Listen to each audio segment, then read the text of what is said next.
Praise the lord. ఈరోజు దేవుని వాగ్దానము మత్తయి సువార్త 8వ అధ్యాయము 2వ వాక్యం. ఇదిగో, కుష్ఠరోగి వచ్చి ఆయనకు మొక్కి, ప్రభువా, నీకిష్టమైతే నన్ను శుద్ధినిగా చేయగలవు అనేను. అందుకాయన చేయి చాపి వాణ్ణి ముట్టి, నాకిష్టమే, నీవు శుద్ధుడవు కమ్మని చెప్పగా తక్షణమే వాని కుష్ఠరోగము శుద్ధి ఆయను. ఆమేన్.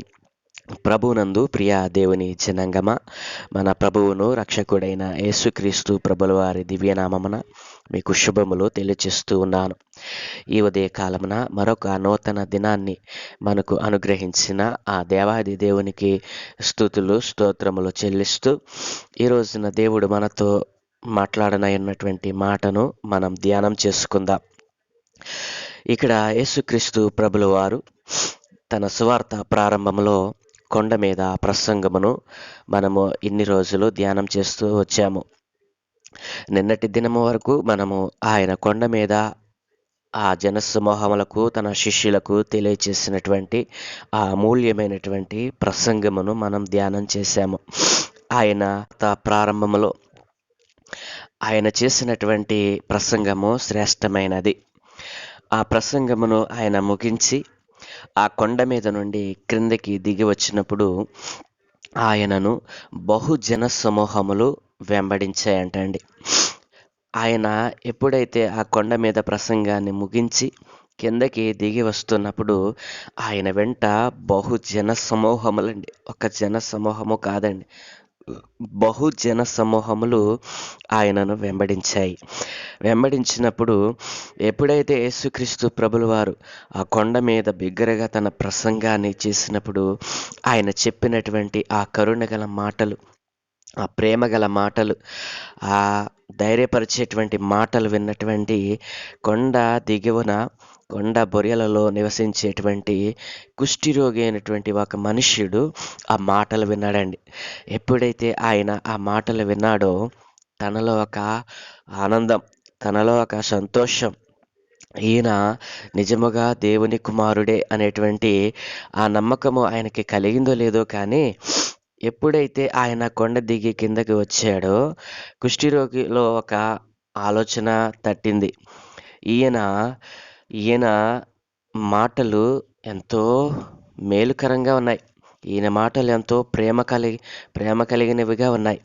ఈయన మాటలలో ఎంతో కరుణ కనిపిస్తూ ఉంది. ఈయన నిజముగా మనిషి వంటి మనుష్యుడు కాదు, ఈయన దైవ కుమారుడే అనేటువంటి ఒక ఆలోచన తనలో పుట్టిందో ఏమో. వెంటనే ఆయనను ఎదుర్కొని వచ్చాడంటండి. కుష్ఠిరోగి యొక్క జీవితము ఆనాడు ఎలా ఉంటుందంటే, కుష్ఠిరోగి ఊరిలో ఉండేటువంటి వాడు కాదండి. ఆనాడు కుష్ఠరోగము వచ్చిందంటే, ఒక మనిషికి కుష్ఠరోగము సంక్రమించింది అంటే ఆ మనుష్యుడు అపవిత్రుడుగా ఎంచబడి పాళెము వెలుపల అంటే ఊరి బయట నివాసాలండి. కుష్ఠిరోగి యొక్క జీవితము చాలా దుర్భరమైనటువంటిది. కుష్ఠిరోగి ఊళ్ళోకి వచ్చి తన కుటుంబంతో కానీ, తన స్నేహితులతో కానీ, తన పొరుగు వారితో కానీ కలవటానికి వీలు లేదండి. ఎందుకంటే దేవుడు ఆ రోజున ఆ నిబంధనను వారికి ఏర్పాటు చేశాడు. ధర్మశాస్త్ర ప్రకారము తండ్రి అయిన దేవుడు కుష్ఠిరోగి యొక్క జీవితంను గురించి వ్రాయించాడు. కుష్ఠము కలిగినటువంటి మనుషులు ఎవరైనా సరే ఇశ్రాయేలు జనాంగంలో వారు ఉంటే గనక వారు ఏం చేయాలో తెలుసా?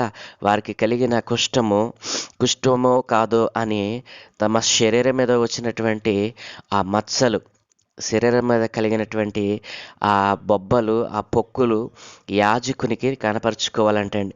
లేవికాండము 13వ అధ్యాయములో మనకు ఈ దృష్టాంతమును మనకు దేవుడు వ్రాయించాడు. కుష్ఠి వ్యాధి కలిగినటువంటి వారు మొదట చేయవలసిన పని ఏంటో తెలుసా? కుష్ఠరోగము వారికి వచ్చింది అని తెలిసినప్పుడు ఆ కుష్ఠముకు సంబంధించినటువంటి మచ్చలు కానీ, పొక్కులు కానీ శరీరం మీద కనిపించినప్పుడు వారు ఏం చేయాలంటే యాజకులైనటువంటి అహరోనుకు లేదా తన కుమారులకు కనపరుచుకోవాలని దేవుడు ఆజ్ఞాపించాడు. యాజకుడు అంటే సేవకుడు. ఆనాడు దేవునికి యాజకులుగా, పరిచారకులుగా, లేవీయులుగా అనేక మంది ఆయనకు పరిచారం చేసేటువంటి వారు ఉండేవారండి. యాజకులలో మొదటి వారైనటువంటి అహరోను, అతని కుమారులు. ఆ రీతిగా కుష్ఠము వచ్చినటువంటి వారు పూర్వమందు యాజకులకు కనపరుచుకునేవారు. యాజకుడు ఏం చేసేవాడంటే తన శరీరం మీద వచ్చినటువంటి ఆ పొక్కులు, ఆ మచ్చలు కుష్ఠమునకు సంబంధించినవా కావా అని వారు పరిశీలన చేసి 7 దినాలు వారిని వెలుపల ఉంచేవారు. అంటే వారిని కడగా ఉంచేవారు. జన సమూహంతో వారిని కలవనివ్వకుండా 7 దినాలు వారిని అబ్జర్వ్ చేసేవారనమాట. అబ్జర్వ్ చేసిన తర్వాత 7వ దినమున మరలా వచ్చి వారు యాజకునికి కనపరుచుకున్నప్పుడు అది తగ్గక అలాగే ఉండినట్లయితే యాజకుడు వానిని కుష్ఠిరోగిగా ప్రకటించేవాడనమాట. ఆ విధముగా కుష్ఠిరోగిగా ప్రకటింపబడిన వాడు జనసమూహములో ఆ జనసమూహములంటే ఇశ్రాయేలు జనాంగములో తన కుటుంబంతో కూడా ఉండకుండా వాడేం చేయాలంటే ఊరి వెలుపలకు వెళ్ళిపోవాలి. అంటే పాలెము వెలుపల అనంటే ఆ జనసాంద్రతకు వెలుపల వారు నివాసం చేసుకోవాలన్నమాట. 45వ వచనంలో అంటాడు కదా, వాడు కుష్ఠరోగి, వాడు అపవిత్రుడు. యాజకుడు వాడు బొత్తిగా అపవిత్రుడని నిర్ణయింపవలెను. వాని కుష్ఠము వాని తలలో ఉన్నది. ఆ పొడగల కుష్ఠిరోగి వస్త్రములను చింపివేయవలెను. వాడు తల విరయబూసుకొనవలెను. వాడు తన పై పెదవిని కప్పుకొని అపవిత్రుడను అని బిగ్గరగా పలుకవలెను. ఆ పొడవానికి కలిగిన దినములన్నీయు వాడు అపవిత్రుడై ఉండును. వాడు అపవిత్రుడు గనుక ప్రత్యేకముగానే నివసింపవలెను. వాని నివాసము పాళెమునకు వెలుపల ఉండవలెను. ప్రియ దేవుని జనాంగమా, ఇది కుష్ఠిరోగికి ఆనాడు తండ్రి అయిన దేవుడు ఇశ్రాయేలు జనాంగానికి చూపినటువంటి నిబంధన. కాబట్టి కుష్ఠరోగులు ఎవరు కూడా ఊరిలో అంటే జనసాంద్రతలో వాళ్ళు నివసించరండి. ఊళ్ళో వాళ్ళకి నివాసములు ఉండవు. అయితే యేసుక్రీస్తు ప్రభుల వారి కాలంలో ఒక కుష్ఠిరోగి ఎప్పుడైతే ఆయన కొండ మీద ప్రసంగం చేస్తూ ఉన్నారో ఆయన మాటలో ఉన్నటువంటి ఆ సంపూర్ణమైనటువంటి ఆ ప్రేమ, కరుణ కలిగినటువంటి మాటలు విన్నాడో తనలో ఒక ఆశ కలిగిందండి. అయ్యో, ఎన్నో సంవత్సరములుగా నేను ఈ కుష్టి వ్యాధితో నా తల్లిదండ్రులకు, నా పిల్లలకు, నా భార్య బిడ్డలకు నేను వెలుపల ఉన్నాను. నాకు స్వస్థత కలగదు, ఇక నన్ను ఎవ్వరూ స్వస్థపరచరు అని ఎంతో నిరాశతో ఉన్నటువంటి ఆ కుష్ఠిరోగి ఎప్పుడైతే యేసయ్య కరుణగల మాటలు విన్నాడో ఆయనకొక ఆలోచన కలిగింది. ఆయనకొక సంతోషంగా వేసింది. నేను ఈయనను అడిగితే నన్ను స్వస్థపరుస్తాడు. ఈయనను అడిగితే ఈయన ఎవరో, ఈయన మాటలు చాలా మంచిగా ఉన్నాయి. చెడ్డగా ఉన్నటువంటి మాటలు ఏ మనిషిని మార్చలేవండి. చెడ్డ మాటలు ఏ మనిషిలో మార్పును చేయలేవు. కానీ యేసుక్రీస్తు పలికినటువంటి ఆ మాటలు ఆ కుష్టి రోగులో ఒక కార్యాన్ని ప్రారంభించాయండి. ఏమిటో తెలుసా? ఈయన నన్ను శుద్ధి చేయగలడు, నాలో ఉన్నటువంటి రోగాన్ని పోగొట్టగలడు అనేటువంటి ఒక నమ్మకము ఆ కుష్టి రోగులో ఏర్పడినట్లుగా మనం చూడగలమండి. నా ప్రియ దేవుని జనాంగమా, ఇక్కడ కుష్ఠిరోగి మాట్లాడినటువంటి మాటలను మనం పరిశీలన చేసినట్లయితే కుష్ఠిరోగి వచ్చి ఆయనకు మ్రొక్కి, కుష్ఠిరోగి మొదట చేసినటువంటి పని ఏంటో తెలుసండి. కుష్ఠిరోగి ఎప్పుడైతే ఆయన మాటలు విన్నాడో ఆయన దగ్గరికి వచ్చి ఆయనకు మ్రొక్కాడంటండి. నా ప్రియ దేవుని జనాంగమా, నీలో ఏదైనా రోగమున్నదా? నీలో కుదరని రోగముతో అనేక సంవత్సరముల నుండి, అనేక దినముల నుండి నువ్వు మంచం పట్టి ఉన్నావా? దేవుడు ఈ రోజున నీతోనే మాట్లాడుతున్నాడు. ఆ కుష్ఠిరోగి మనుషులకు కనబడకూడదు, మనుషులలోనికి, జనసాంద్రతలోనికి వాడు రాకూడదు. అయినా ఇక్కడ వాడు చేసినటువంటి పని ఏమిటో తెలుసా? తెగించి ఆయన యొద్దకు వచ్చాడండి. జనసమూహములు ఆయనను చూస్తే రాళ్లతో కొట్టి చంపేవాళ్ళు. ఎందుకంటే జనసమూహమునకు కుష్ఠిరోగి కనపడితే వాడిని రాళ్లతో కొట్టాలి, వాడు శిక్షార్హుడు అవుతాడనమాట. జనములకు కనబడకుండా వెలుపల నివసించేటువంటి వాడు జనములోనికి రాకూడదు. కాబట్టి అయినప్పటికీ వాడు ప్రాణమునకు తెగించి యేసయ్య దగ్గరికి వచ్చి ఆయనకు మ్రొక్కాడంటండి. ఇక్కడ యేసుక్రీస్తు ప్రభుల వారి సువార్త ఆయన చేసినటువంటి ఆశ్చర్య కార్యములను, ఆయన జీవితమును గూర్చి ఆయన శిష్యులైనటువంటి ముగ్గురు ఆహ్, లేఖికులు ఇక్కడ వ్రాసారు. మనం ధ్యానం చేస్తున్నది మత్తయి అనేటువంటి ఒక శిష్యుడండి. అలాగనే మార్కు అనేటువంటి ఒక శిష్యుడున్నాడు. అలాగే లూకా అనేటువంటి శిష్యుడు.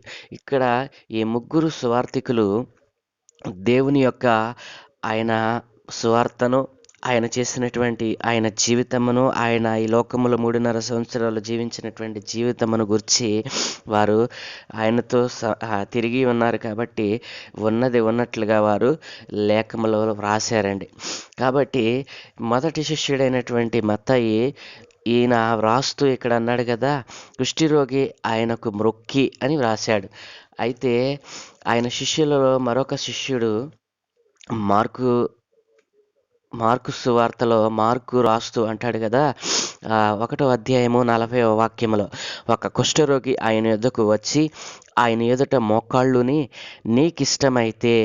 ఇక్కడ మత్తయి సువార్తలో రాసినటువంటి మాటలో కుష్ఠరోగి వచ్చి ఆయనకు మ్రొక్కి అని వ్రాయబడిందండి. ఇక్కడ మార్కు సువార్తలో ఒక కుష్ఠరోగి ఆయన వద్దకు వచ్చి ఆయన ఎదుట మోకాళ్ళుని. నా ప్రియ దేవుని జనాంగమా, రెండిటిని మనం ఆలోచన చేసినట్లయితే ఇక్కడ మ్రొక్కాడు. మత్తయి సువార్తలో మ్రొక్కాడు, మార్కు సువార్తలో మోకాళ్ళుని మోకాళ్ళుని దేవుని ఎదుట ఆయన మోకాళ్ళుని. ఎప్పుడు మనము మ్రొక్కుతామండి? ఎప్పుడు మనము మోకాళ్ళు వేస్తాము అనంటే మనలో తగ్గింపు అనేటువంటిది మనలో కార్యం చేసినప్పుడు. మనలో ఎప్పుడైతే తగ్గింపు వస్తుందో ఎదుటివాని ఎడల మన మోకాళ్ళుని, మనం చేసినటువంటి దోషములను, పాపములను ఒప్పుకుంటాము. ఎప్పుడైతే కుష్ఠరోగి ఆయనకు మ్రొక్కి ఆయన ఎదుట మోకాళ్ళుని, మొదట మనం చేయవలసిన పని ఏంటంటే మనలను తగ్గించుకోవాలి. మనలో ఉన్నటువంటి రోగము పోవాలి అంటే మనలో ఈ రోజున ఉండవలసింది ఏంటో తెలుసా? నమ్మకం కావాలి. ఎదుటి వ్యక్తి మనకు సహాయం చేయగలడనేటువంటి నమ్మకం కలగాలి. అలాగనే ఈ కుష్ఠరోగి చేసినటువంటి పని ఏంటి? యేసయ్య మాటలను మొదట విన్నాడు. మొదట యేసయ్య మాటలు వినాలి. నీలో స్వస్థత కలగాలి అంటే నీవు మొదట ఆయన మాటలు వినాలి, ఆయన ఎవరో తెలుసుకోవాలి. కాబట్టి నా ప్రియ దేవుని జనాంగమా, కుష్ఠరోగి చేసినటువంటి మొదటి పని ఏంటో తెలుసా? ఆయన మాటలు విన్నాడు. విన్న వెంటనే తన హృదయంలో నిశ్చయించుకున్నాడు, నమ్మిక కలిగాడు. ఏంటో తెలుసా? ఈయన నన్ను బాగు చేయగలడని. అందుకనే వెంటనే ఆయనలో కార్యములు ప్రారంభమయ్యాయి. ఏంటి మొదటి కార్యం అంటే ఆయనకు మ్రొక్కాడండి. మ్రొక్కటం అంటే ఏదో టెంకాయలు తీసుకెళ్ళి పళ్ళు పలహారాలు సమర్పించి చుట్టూ గిరగిర తిరిగి రావటం కాదండి. నిజముగా ఆయన నన్ను స్వస్థపరచగలడని నమ్మిక నీలో ఉంటే వెంటనే నీవున్న గదిలోనే, నీవున్న ప్రదేశంలోనే, నీవున్న స్థలంలోనే మోకరించి చిన్న ప్రార్థన చేస్తే చాలండి. కనికరించే దేవుడు, దయగల దేవుడు, నీ దగ్గరే ఉండి నీతోనే మాట్లాడేటువంటి దేవుడు నీకు దానిని దయచేస్తానికి ఆయన ఇష్టపడుతూ ఉన్నాడు. నా ప్రియ దేవుని జనాంగమా, ఇక్కడ కుష్ఠరోగి చేసినటువంటి పనిని మనము ధ్యానం చేస్తూ ఉన్నాము.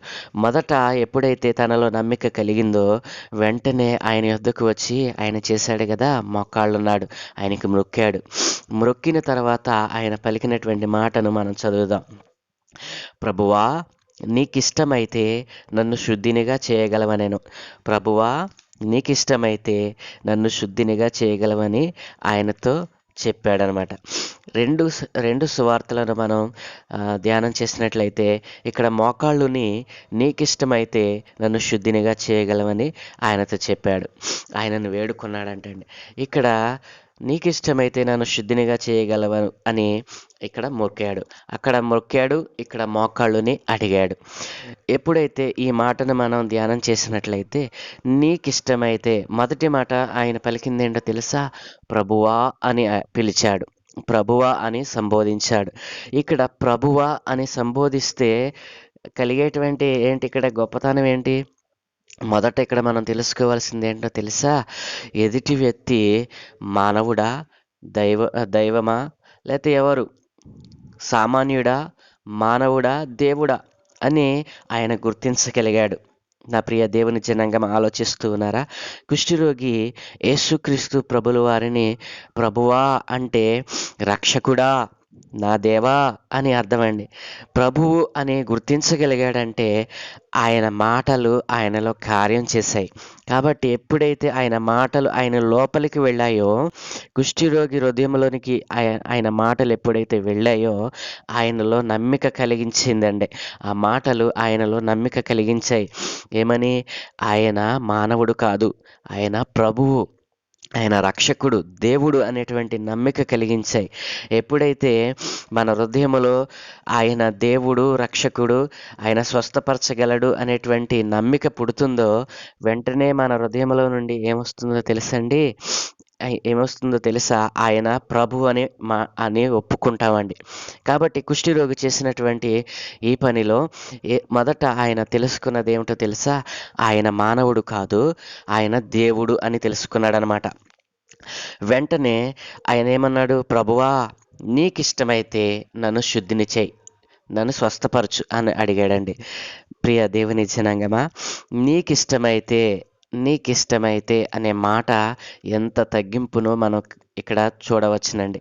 నీకిష్టమైతే నాకు సహాయం చేయి, నీకిష్టమైతే నాకు ధనమునివ్వు, నీకిష్టమైతే కొంచెం ఆహారం పెట్టు. ఈ మాటలో ఎంతో తగ్గింపు మనకు కనిపిస్తూ ఉంది. కాబట్టి ఆయన మొదట దేవునిని ఒప్పుకున్నాడండి. నీవు దేవుడవు, మనుష్యుడవు కాదు అని ఆ కుష్ఠరోగి ఒప్పుకున్నాడు. కాబట్టే తనలో ఆ కార్యమును దేవుడు చేయటానికి ఇష్టపడ్డాడు. కాబట్టి కుష్ఠరోగి ఎప్పుడైతే ఆయనను ప్రభువు, రక్షకుడు, స్వస్థపరచగలడు దేవుడు అని ఎప్పుడైతే ఒప్పుకున్నాడో ఆయనలో తగ్గింపు కలిగినటువంటి మాట బయటకు వచ్చింది. ఏమని తెలుసా? ప్రభువా, నీకిష్టమైతే నన్ను శుద్ధినిగా చేయి, నీకిష్టమైతే అనే మాట ఎప్పుడైతే తన హృదయంలో నుండి వచ్చిందో, హృదయములను పరిశోధించగలిగినటువంటి ఆ సర్వశక్తి కలిగినటువంటి దేవుడు తను ఏమన్నారో తెలుసంటే, ఎప్పుడైతే ఆ కుష్ఠరోగి ఆ మాటను పలికాడో వెంటనే వెంటనే ఇక్కడ ఉన్నటువంటి మాటను మనం చదువుదామండి. 3వ వచనంలో, అందుకైనా చెయ్యి చాపి వాణ్ణి ముట్టి నాకిష్టమే అనేటువంటి మాటను యేసు ప్రభుల వారు పలికినట్లుగా మనం చూస్తున్నామండి. అలాగనే మార్కు సువార్తలో కూడా ఆయన కనికరపడ్డాడు. ఎప్పుడైతే ఈ మాట కుష్ఠరోగి ఆయనను అడుగుతాడో తనను తాను తగ్గించుకుని నీకిష్టమైతే అనే మాట ఎప్పుడైతే ఆయన నోటి నుండి వచ్చిందో వెంటనే యేసుక్రీస్తు ప్రభుల వారు చెయ్యి చాపారంటండి. చెయ్యి చాపి వానిని ముట్టారంటండి. నాకిష్టమే అనేటువంటి మాట అటేపు నుంచి వచ్చింది యేసుక్రీస్తు ప్రభుల వారి నుంచి. నా ప్రియ దేవుని జనాంగమా, ఎప్పుడైతే ఆ తగ్గింపు కలిగినటువంటి మాట ఆ కుష్ఠరోగి నోటి నుండి వచ్చిందో వెంటనే యేసుక్రీస్తు ప్రభుల వారు వెంటనే వాని దగ్గరికి వచ్చారంటండి. వాని దగ్గరికి రావడమే కాదు, వానిని ముట్టి, ఎవడైనాను కుష్ఠరోగిని ముట్టినట్లయితే వాడును అపవిత్రుడై 7 దినాలు పాళెం ఎదుట ఉండి ఆ అపవిత్రతను పోగొట్టుకొని మరలా జనాంగంలో కలవాలి. ఇది నిబంధన. అది ఆదికాలం నుండి యెహోవా దేవుడు ఏర్పాటు చేసినటువంటి నిబంధన, కట్టడండి. అయితే యేసుక్రీస్తు ప్రభుల వారు మానవ రూపిగా ఈ లోకంలోనికి వచ్చాడు. కానీ ఆయన దైవ స్వరూపుడని ఎప్పుడైతే ఈ కుష్ఠరోగి దైవము, దేవుడు అని గుర్తించాడో ఆయన మనుషులకు మాదిరిగా ఉండాలని, మనుషులకు వేరుగా ఉండాలని, ఈ లోకమునకు వేరుగా ఉండాలని ఆయన బోధలు చేశారు. కాబట్టి మానవ రూపుగా ఉన్నటువంటి ఈ మనుష్య రూపంలో ఉన్నటువంటి యేసుక్రీస్తు ప్రభుల వారు ఆ కుష్ఠరోగిని మొదట ముట్టారండి. ముట్టటమే కాదు, ఆయనతో చెప్పాడు కదా, ఆయన ముట్టి నాకిష్టమే, నా కుమారుడా నాకిష్టమే, నీవు శుద్ధుడవు కమ్మని చెప్పాడంటండి. ఎప్పుడైతే యేసయ్య నోట నుండి నాకిష్టమే అనేటువంటి పదము వచ్చిందో వెంటనే వాడు శుద్ధుడు అయ్యాడంటండి. వెంటనే, తక్షణమే అంటే దాని అర్థం ఏమిటో తెలుసండి? తక్షణమే అనేటువంటి మాట మనం ఎప్పుడు వాడతాము? మనము చూస్తుండగానే అక్కడ ఉన్నటువంటి ఆ కుష్ఠము, అక్కడ శరీరంలో ఉన్నటువంటి ఆ గడ్డ ఎప్పుడైతే అలా కంటికి కనపడుతూనే మాయమైపోయిందో, వెంటనే తక్షణమే అనేటువంటి మాటను మనం వాడతాం. ఎప్పుడైతే యేసుక్రీస్తు ప్రభుల వారు వానిని ముట్టి నాకిష్టమే అనేటువంటి పదమును ఎప్పుడైతే ఆయన పలికారో, ఆ తక్షణమే, ఆ క్షణమే ఆ కుష్ఠము, ఆ గడ్డ, ఆ కుష్ఠ రోగముతో ఉన్నటువంటి ఆ మచ్చ, ఆ పొడ వెంటనే మాయమైపోయిందంటండి. వెంటనే శుద్ధుడైపోయాడంటండి. అక్కడ ఉన్నటువంటి వారు కొద్దిమందా అండి? ఆ కార్యమును చూస్తున్నది వారు కొద్దిమందా? 10 మందా? 20 మందా? అక్కడ మనం చూసి చదివాము కదా! బహుజన సమూహములు. బహు అంటే గొప్ప సమూహములనమాట. బహు సమూహములు. ఒక సమూహం కాదండి అక్కడ. అనేక వేల మంది ప్రజల మధ్య ప్రజలు చూస్తూ ఉండగా దేవుడు చేసినటువంటి ఈ ఆశ్చర్యమైన కార్యమును చూసి ప్రజలు అనేకములు ఆయనను దేవునిగా స్వీకరించారండి. ఆయన చేసిన మానవ రూపిగా ఆయన భూమి మీద చేసినటువంటి స్వస్థత కార్యములలో కుష్ఠిరోగిని స్వస్థపరచుట, అనేక జనసమూహములు వారి కళ్ళ ఎదుట ఆయన చేశారండి. ఎప్పుడైతే కుష్ఠిరోగిలో ఉన్నటువంటి ఆ కుష్ఠము పోయిందో ఆయన ఆజ్ఞాపించాడు కదా, నీవు ఈ విషయమును ఎవరితోనూ చెప్పకు. నీవు వెళ్ళి వారికి సాక్షార్థమై నీ దేహమును యాజకునికి కనపరుచుకుని మోషే నియమించిన కానుక సమర్పించమని వానికి ఆజ్ఞాపించాడు. యేసుక్రీస్తు ప్రభులు వారు ఈ లోకానికి వచ్చింది ఎందుకో తెలుసా? ధర్మశాస్త్రమును ఆయన నెరవేర్చడానికి. నా ప్రియ దేవుని జనాంగమా, ఈ కుష్ఠిరోగి యొక్క ఎప్పుడైతే ఆ కుష్ఠము పోయి శుద్ధుడయ్యాడో యేసుక్రీస్తు ప్రభుల వారికి వానికి ఖండితంగా ఆజ్ఞాపించాడు. ఇక్కడ ధర్మశాస్త్రాన్ని పాటించే వానికి ఆ ధర్మశాస్త్రము విలువ తెలిసినటువంటి వాడే కాబట్టే ఇన్ని రోజులు వాడు పాళెం వెలుపల ఉన్నాడు. కాబట్టి నీ దేహాన్ని నీవు శుద్ధుడైనటువంటి నీ స్వస్థత కార్యమును, నీ దేహమును నీ యాజకునికి కనపరిచి, అలా శుద్ధుడైనటువంటి వాడు ఏ రీతిగా దేవునికి కానుక ఇవ్వాలో ఆ కానుక నీవు ఇవ్వు అని చెప్పి వానిని పంపివేయడం జరుగుతుందండి. నా ప్రియ దేవుని జనాంగమా, ఇక్కడ కుష్ఠిరోగి స్వస్థపరచబడటానికి గల కారణము 3 కారణాలు మనం చూసాం. మొదట వాడు ఏం చేశాడో తెలుసా? యేసయ్య మాటలు వినాడు. నా ప్రియ దేవుని జనాంగమా, జాగ్రత్తగా వినండి. మొదట కుష్ఠిరోగి స్వస్థపరచబడట గల కారణం ఏమిటి అంటే, మొదట వాడు యేసయ్య మాటలు విన్నాడు. దేవుని మాటలు మనలో కార్యం చేస్తాయండి. ఈ రోజున బైబిల్ చదవకుండా బైబిలును ఒక అలంకార పుస్తకంగా మనం చెప్పాలి అంటే క్రైస్తవులు అనబడిన వారే బైబిలును నిర్లక్ష్యం చేస్తూ ఉన్నారు. బైబిలు మీ మీ మీ హృదయంలో ఉండాలండి. బైబిల్ మన ఇంటిలో ఉండటం కాదు, కప్బోర్డ్లో ఉండటం కాదండి. బైబిల్ మన హృదయంలో ఉండాలి. ఎప్పుడైతే ఆయన మాటలు మన హృదయంలో ఉంటాయో మన హృదయము ఏం చేస్తుందో తెలుసా? ఆయనను వేడుకుంటుంది. ఆయనను ఎప్పుడైతే మనం వేడుకుంటామో ఆయన వెంటనే మనకు సమాధానం ఇచ్చేటువంటి దేవుడై ఉన్నాడు. కాబట్టి నా ప్రియ దేవుని జనాంగమా, ఇక్కడ కుష్ఠరోగి చేసినటువంటి మొదటి పని ఏంటో తెలుసా? యేసయ్య మాటలు విన్నాడు. ఆయన కొండ మీద చెప్పినటువంటి ఆ తొమ్మిది ధన్యతలను విన్నాడు. అలాగనే ఉప్పును గుర్చినటువంటి సాదృశ్యాన్ని విన్నాడు. అలాగే తన సహోదరునితో ఏ రీతిగా ఉండాలో విన్నాడు. జనసమూహములతో మీరు ఏ రీతిగా ఈ లోకంలో ఉండాలి, ఏ రీతిగా మీ జీవితాన్ని ఒకరిని ఏ రీతిగా ప్రేమించాలి. మనల్ని ప్రేమించిన వారిని ప్రేమిస్తే మనకు ఏమీ ప్రయోజనం లేదు. కాబట్టి ఎలా చేయండి, మోహపు చూపు ఉండకూడదన్నాడు, వ్యభిచరించవద్దన్నాడు, నరహత్య చేయవద్దన్నాడు. ఈ రీతిగా అనేక మాటలు విన్నటువంటి ఆ కుష్ఠిరోగి ఎప్పుడైతే ఆయన మానవుడు కాదు దేవుడు, ఆయన నోట నుంచి వచ్చేటువంటి మాట దేవుని మాట అని నమ్మాడో వెంటనే తన హృదయంలో నమ్మిక కలిగిందండి. నమ్మిక పుట్టించింది. యేసయ్య మాట నమ్మిక పుట్టిస్తుంది.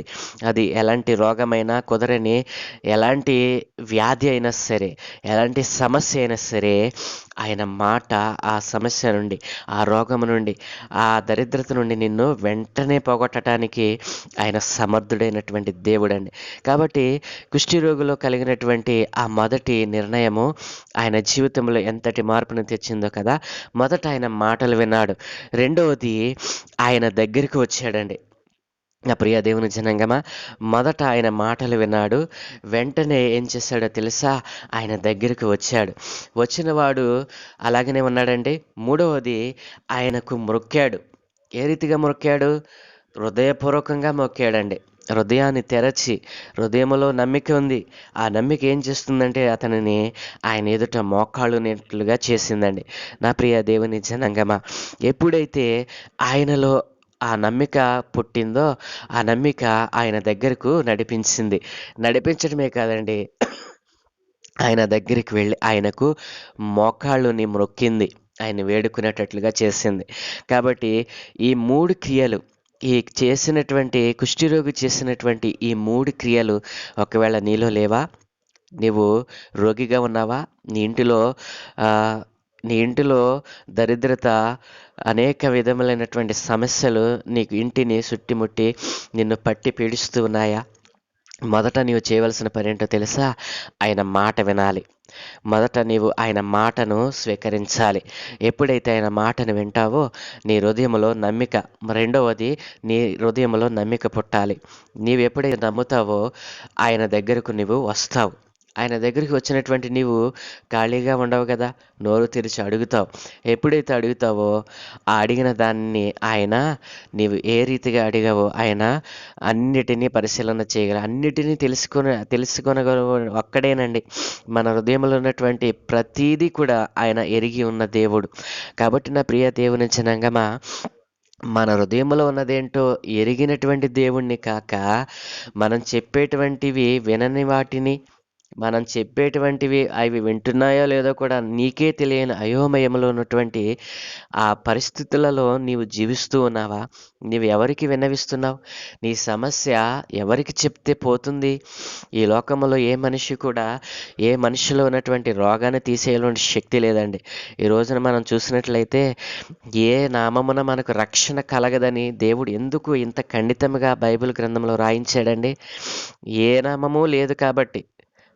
వేరొక నామం ఉంటే ఆ నామము కంటే నా నామమునే పూజించండి, నన్నే పూజించండి అని దేవుడు చెప్పేవాడు కదా. ఎందుకు ఈ మాట రాయించాడో తెలుసా?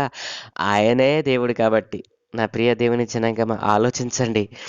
నేనే దేవుడినని చెప్పగలిగినటువంటి మరొక నామము ఈ ప్రపంచంలో, అది భూమండలం మీదే లేదండి. కింద భూమి ఎందే కానీ పైన ఆకాశం ఎందే కానీ మరి ఏ నామమున మీకు రక్షణ కలుగదు అని దేవుడు చెప్పాడు అంటే నేనే అని ఇప్పటికే అంటున్నాడండి. ఎవరైనా రండి ఆయనతో మాట్లాడటానికి. ఆయనతో మాట్లాడి నేను దేవుడిని నిరూపించుకోండి అని దేవుడు సవాలు చేస్తూ ఉన్నాడు. కాబట్టి నిజ దేవుడు ఎవరో ఇప్పటికైనా నీవు గుర్తించి ఆయన యొక్క మాటలు వింటే, ఆయన మాటలు విని ఆయన దగ్గరికి వస్తే నీలో ఉన్నటువంటి దేనినైనా తీసేయడానికి.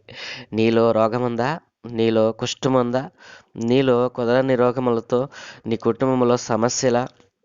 నీ పిల్లలు నీ మాట వింటలేదా? నువ్వు అనేక సమస్యలు గుండా పోతున్నావా? అనేక సంవత్సరాలుగా నిన్ను వేదనలకు గురి చేస్తున్నారా? దుష్టుని యొక్క కబంధ హస్తంలో నువ్వు ఉన్నావా? నీవు ఏ స్థితిలో ఉన్నా ఆయన దగ్గరికి వస్తే నిన్ను స్వస్థపరచడానికి, నిన్ను ఆ బంధకంలో నుండి విడిపించడానికి ఆయన ఇష్టపడుతూ ఉన్నాడు. నా ప్రియ దేవుని జనాంగమా, యేసుక్రీస్తు ప్రభుల వారు చేసిన ఈ ఈ యొక్క స్వస్థత కార్యము నీ జీవితంలో కూడా కలగాలి అని ఆశపడితే గనక ఈ చిన్న ప్రార్థన నీవు చేయి. ఈ చిన్న నిర్ణయము నీవు చేయి. పరలోకమందున్న మా ప్రియ పరలోకపు తండ్రి, స్వస్థపరచు దేవా, సజీవుడా, పరిశుద్ధుడా, మాతో నిత్యము మాట్లాడుతున్న దేవా నీకు స్తోత్రాలు. తండ్రి, నీవు కుష్ఠరోగిని ఏ రీతిగా ఇష్టపడ్డావో, ఆయనలో నీవు ఏమి చూసి ఆయనను శుద్ధినిగా చేశావో, ఇదిగోనైనా అనేక మంది ఈ రోజున కుష్ఠ హృదయము కలిగినటువంటి వారు, దుష్ట హృదయము కలిగినటువంటి వారు నీ మాటలు విన్నారు నాయన.